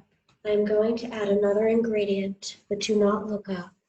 Just beyond 2 feet, comfortably standing, so that there's no risk that you will wobble. We're going to add Ujjayi breath to this. For those of us practicing it on the inhale and exhale, you're going to do it both. For those of you just practicing on the exhale, you're just going to do Ujjayi breath on the exhale. So when you lift your foot and you mentally say lifting, you're going to inhale Ujjayi breath. When you place your foot and you mentally say placing, you're going to exhale Ujjayi. The label is lifting and placing, not inhale, exhale. One more time. When you lift the foot and you mentally label lifting, you inhale Ujjayi. When you place the foot and mentally label placing, exhale Ujjayi. Commence now. Please do not speed up your breath to match your walking. For many of us, the breath will become very slow right now to match the breathing. We're going to do this for about 7 minutes before coming into a breath practice where we're not moving.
Wherever you are, come back onto 2 feet.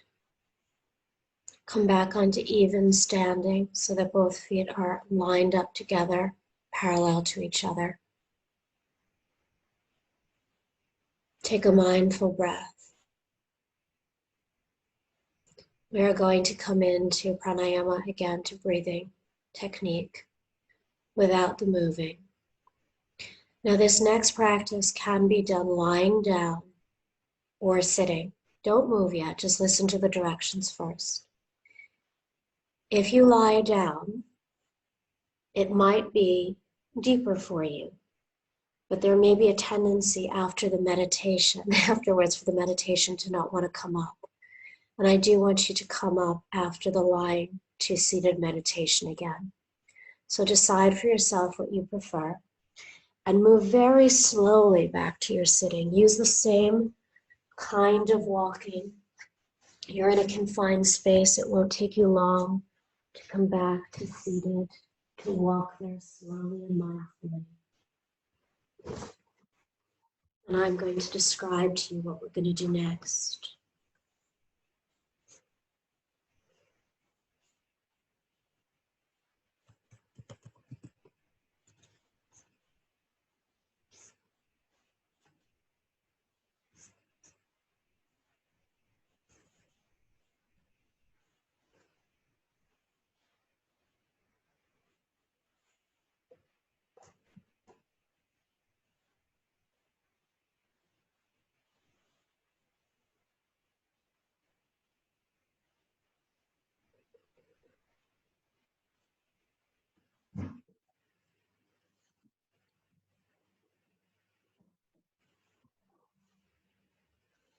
Okay, so we're going to do something called coherent breathing.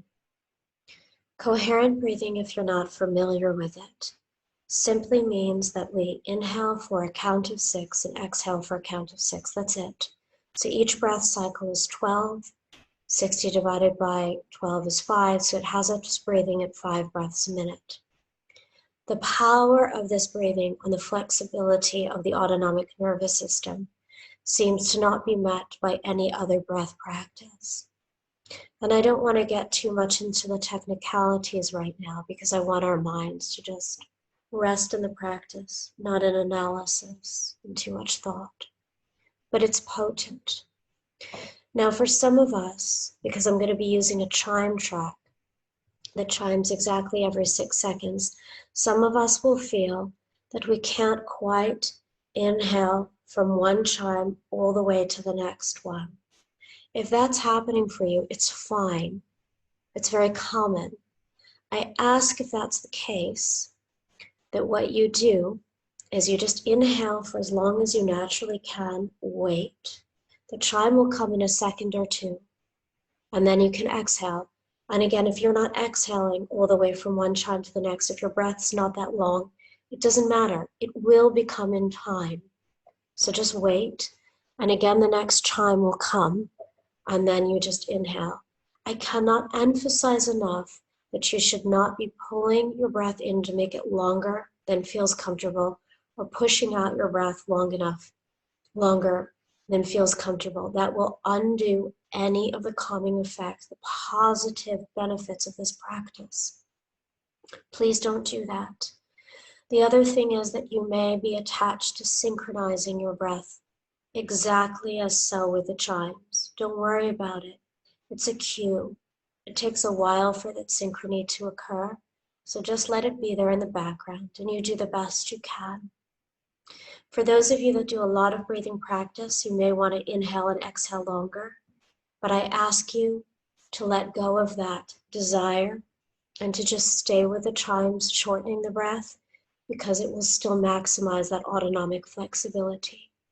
So what I'm going to do is I'm going to count you down from 2 to 5, and then I'm going to start playing the chimes. It'll come in somewhere in the middle, and you just find your way with it. And we'll do this for about 10 minutes, and then move into about a 15-minute meditation before questions and ending the retreat. So beginning now, you can use Ujjayi, by the way, or not, as you prefer. Inhaling, 1, 2. Exhaling, 1, 2.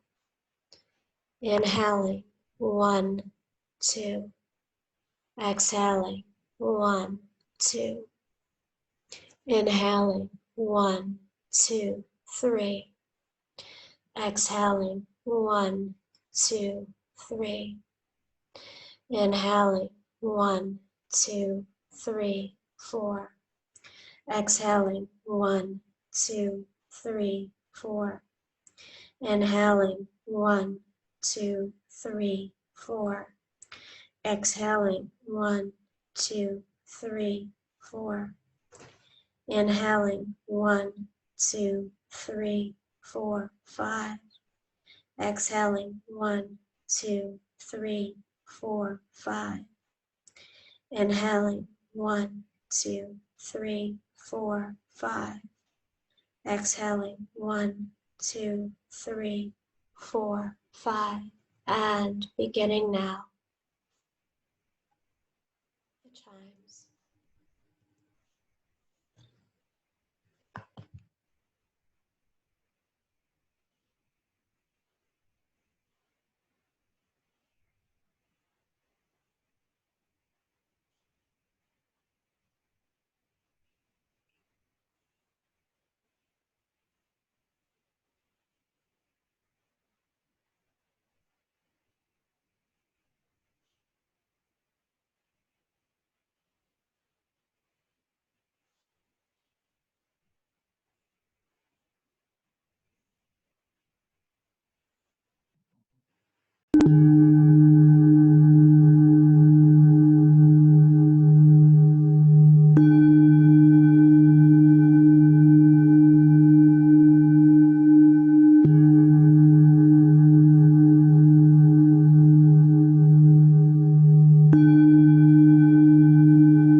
chimes are off, and we practice our last meditation together before questions or discussion. If you are lying down and you feel you have the energy to sit up, I invite you to do so. If you just feel that you can't, we'll honor the needs that you have.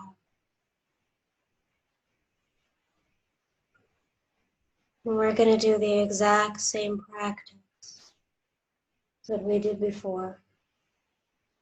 The mental labeling of the breathing, the thinking, and the hearing.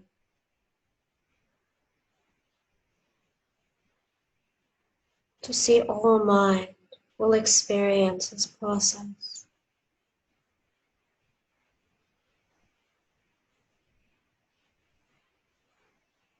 Inhaling, inhaling, exhaling, exhaling. Just this. Just this.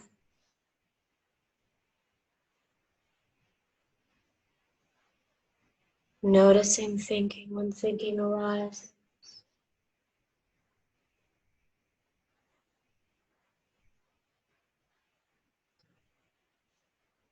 It is by starting to notice that thought is process, just as is breath, as is movement, that we stop believing we are like this. And when we start to truly see that, not just think it, that is when we can change, when we can let go of old patterns, when we have the shining laser light of awareness to develop new patterns, where we can let go of past thoughts and fears and memories. But it takes time. We need to keep practicing, and not just in this 3-hour retreat, all the time, watching the breath, noticing thought as thought. Imaginings as imaginings, when we have these images arising in our mind.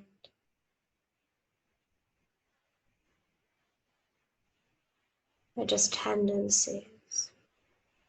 Tendencies built of circumstance. But if we see them as such, and not as truths, realities, concrete things, but as mental processing,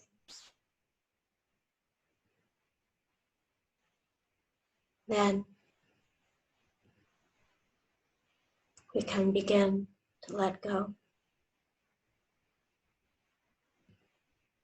I'll be quiet now and just let you watch your mind and bring it back, and watch and bring it back.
So you don't need to open your eyes now, but slowly we're going to move out of this formal meditation. And I'll stick around for 10 minutes to answer questions or for comments. I do need to end actually at 10:50 because when I scheduled this, I forgot that I had an 11 o'clock meeting. I'm sorry about that extra 10 minutes, but you can continue to practice on your own. And if you feel really actually like you're deep in meditation and you don't want to hear all the chatter of the questions, you can log out in a moment. I'll tell you when, and you can just continue practicing on your own as long as you want. I just want to thank all of you for being here with me. It's been such a blessing to share the teachings that I practice myself with all of you. And also, I just want to express my love and my admiration to the National Health Service if you're in the UK. I just find myself constantly kind of overtaken with emotion regarding what they are giving us and how, as many of us are home, they're literally risking their lives to take care of the rest of us. I think we have lost the meaning of hero quite often in our modern society, and they brought it back. So thank you for all of you out there helping, and for everybody doing teachings and supporting everybody else, and for those of you working on yourselves, which helps make the world a better place. Thank you. Thank you so much. And if you have a question, unmute yourself for a comment, and I'll respond. If it's just, a comment, you can just write it in the chat if you know how. And I'll hang out for a little while. Thank you for all of your comments here. It's so nice to have you with me. Deep gratitude for your practice.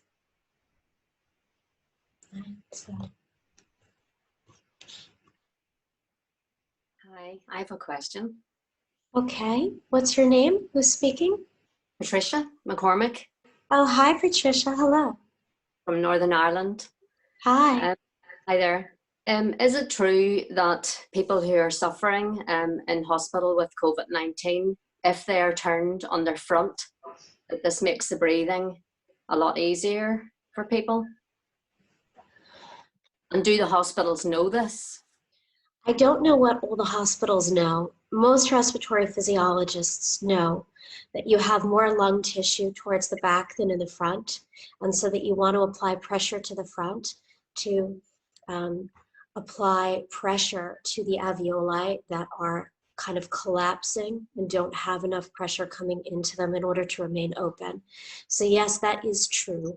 It is true that lying in the front does apply pressure to the back of the lungs, pushing air through the alveoli sacs. And I think almost all respiratory physiologists know that. I don't know what hospitals know, but any people that know things about lungs at a deep level would know that. Okay, thank you. Thank you very much. I think the hospitals are. Certainly the intensive cares that I know about are nursing people on their fronts. Good. Great.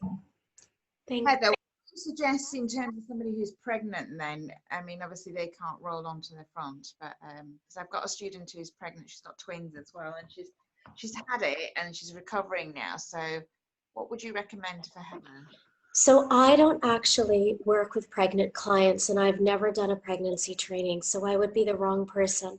But you can write to the minded expert, Shweta Panchal. You'll find her on my website, and she can answer that question. And probably you'll find some stuff online. I'm sorry, but I wouldn't want to say the wrong thing for a person who's pregnant. I'm not sure, but I'm going to look it up now. Okay. Anyone else? Walking meditation. So we were lifting and then we were placing. We're pausing. Are both feet flat on the floor, or is one foot lifted at that point? No, they're both flat on the floor on the pause. Thank you, Deepika. Anyone else? Any questions? I have one, Heather. and thank you so much for this morning. But the chimes that you use for the coherent breathing, I found that so helpful once I got used to it. Is that an app that you use, or is it a piece of music? That's actually a download. You can get it from coherence.com. I know it's free on Spotify. I've heard through the grapevine. And there are a lot of free apps, because if you do it on coherence.com, it's not free. I don't remember how much it costs because I bought it maybe 8 years ago. But there are a lot of free apps out there that will have different sounds. I tend to like this particular sound the most, as do most of the people I work with. Yeah, thank you. No, really. I have a question. My pleasure. Yes. Okay. I have a question. Thank you. My name is Denny. I'm in the UK. I actually work in the NHS myself, so thank you for thanking. I just wanted to say something about the experience I was having during some of the still breathing exercises, which was a tremendous. When I was breathing and focusing on my heart, I had an overwhelming sense of crying. So I was crying, quite deep crying, and I couldn't control it. But I wasn't sure what was happening to me. I can't tell you what exactly is happening to you, but sometimes this happens when we're holding on to so much emotion, and then we still the nervous system. And when we evoke parasympathetic response, what naturally happens is anything that we've been suppressing comes to the surface. Okay. And so I imagine that was occurring for you. It could be something else, and you probably really needed that. So I would really let it out, and then I would have that point at which I would curb the crying so that you don't upset the nervous system. So don't go over like 20 minutes, and then just calm yourself down and exhale long. I mean, if you're working in the National Health Service right now, I'm sure there's an incredible amount of emotion. Yes, Yeah. Absolutely. Yeah, thank you. Thank you, Denny, and thank you for all you do. Thank you. Irina, I see you, so you're next. Thank you. Yes, my name's Irena, actually. Irena, not Irina. Okay. The question is about the meditation and labeling. I've been initiated into mantra meditation. Yes. And the question really is, does it make a difference, really, whether one is using a mantra or labeling? Yes, it does. And that doesn't mean that one is better than the other. They both have their wonderful purposes. But mantra meditation develops concentration, and that is really its focus, right? And maybe if you believe in the quality of the mantra and the power of mantra, potentially some of the qualities that are brought forth through this mantra, but really what you're doing is creating one focus point of mind, which is wonderful and peaceful and can be used for other things.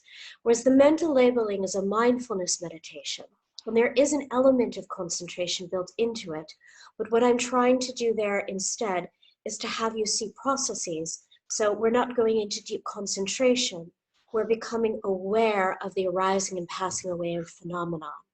And both of them offer incredible value. And actually, in the traditional Buddhist schools, often you will start with a concentration-based practice, whether you're using mantra or something else, and then use the power of that to then watch the rising and passing away and phenomena. And when you see that with great clarity, what happens is you have a softening of your attachment around phenomena. And so you develop equanimity. So they are different, but they're both beneficial. Very interesting. Thank you. Meditation is different, I love that in Pali, which is an offshoot of Sanskrit, meditation is bhavana, that's the word, and really its proper translation into English is cultivation. So what are you cultivating? Yeah. Thank you. My pleasure. I should have said that I have an undergraduate degree actually in Buddhist studies. So I've gone over all of this stuff, both academically and also personally in my practice. So it's a great love of mine to share. Thank you for your question. I probably only have time for one or two more because I have that meeting coming up. Is there anyone with a burning question? No? Linda, you look like you are going to unmute yourself. Yeah, go ahead. Oh, there you go. Okay, last. Okay. Yeah. Is it possible that even if we don't feel outwardly anxious, that our body is telling us differently? You know, like our digestive system is acting kind of as if it is anxious. Is that possible? Yes, yes. And there are a variety of reasons for why we might feel it, might not feel it. It might be, for example, that we have learned to really like control our thought processes, but underneath there's some levels of sympathetic arousal. So yes, it is. And the quieting of the mind will then potentially have benefit for those different physiological systems. Thank you. This has really been beneficial to me today. Thank you. Thank you. By the way, HealthFlix has decided to do weekend retreats. So it won't be me next weekend. It'll be Matt Taylor, and he'll be doing it in the afternoon because he's in the US from, I think, 2 to 5. And then we'll have another one the weekend after. And I think in 4 weeks, I'll do it again. So you can keep showing up if you like this practice. I don't know what those other 2 gentlemen teach. They're my colleagues, but I don't know what they'll be teaching. But I'm sure it's going to be beneficial if you enjoy and you want to keep doing this on Saturday mornings. Again, thank you so much. Blessings to all of you. Thank you. Namaste. Thank you. Stay. I need to sign off and sign on Very much. else. Namaste. Well, Thank you. Bye bye, everyone. Thank you. Namaste. Bye. Thank you. I think. Thanks. Bye Bye. bye. Bye.